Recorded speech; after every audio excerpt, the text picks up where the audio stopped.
49 of Alex Allen would lead the Heat 1 drivers down into Redgate for the very first time.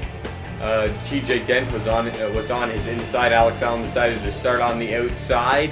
It's probably the best idea, and TJ Dent alongside him still, but down through Hollywood and the Craner curves, Alex is going to be in the preferred line, and he will sweep into the lead.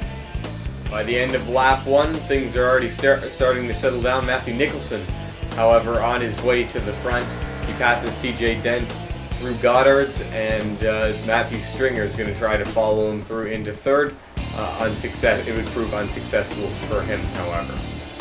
Near the back, we have 3 wide racing on Wheatcroft Straight.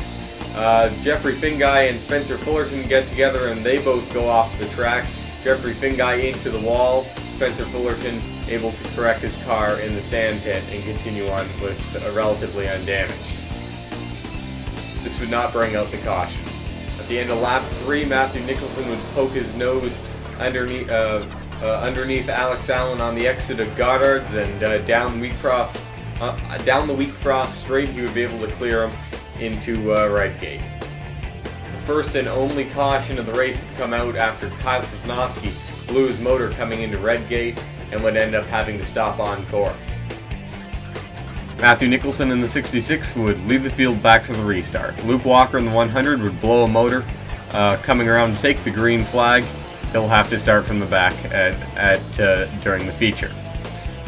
Nicholson would quickly pull away from Alex Allen, who was battling with TJ Dent. Alex Allen would hold on to second place.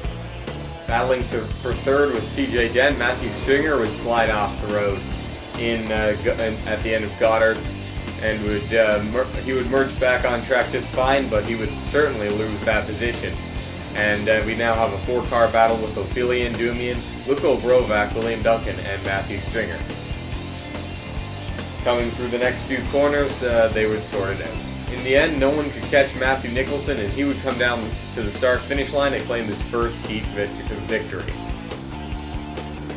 Alex Allen in the 49 would finish second. He was starting to catch Matthew Nicholson, but then made a mistake in Goddard's with a couple laps to go, and would not be able to close in again. TJ Dent finishes third. Matthew Stringer hangs on to fourth, and Ophelia Ndumian rounds out the top 5.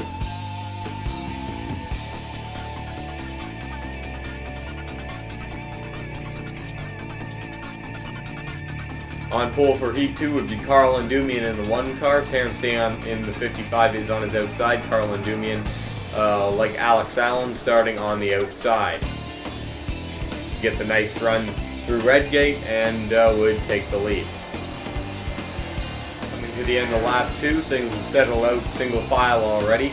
Terrence Day in second, and Andreas Allen has moved his way up to third. Look at that move by Terrence Day, diving it on in there, and Carl Ndumian gets a nice run off Goddard's, and how about that? Terrence Day takes the lead with a very aggressive pass early in heat race number 2.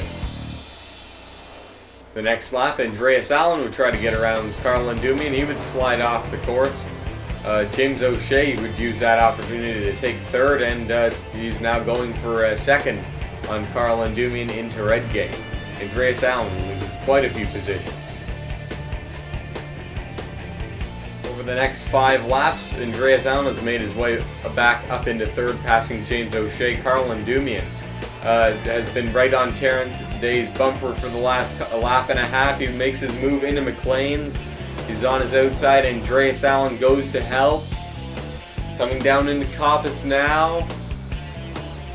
Terrence Day looks like it's going to clear him through, and now Andreas Allen ditches Carl Ndumian to try and go for second place himself. Into Goddard's. Does Andreas outbrake him? No, he doesn't. Carl Ndumian hangs on a second for now. Coming to 3 to go, and just after taking the 3 to go, Andreas Allen would dive it underneath Carl Ndumian in Redgate. Coming through Hollywood and Craner curves, Andreas would have a run and would be able to clear him as they come into the old hairpin. With a lap and a half to go, Tyler Faber would cut off Chris Washer in the 5 car, and they would go off the road and into the tire wall. Both cars would go out of the race. Tyler Faber immediately, while Chris Washer was able to drive it back to the pits. It's the last lap now, and Andreas is right on Terrence Day's bumper.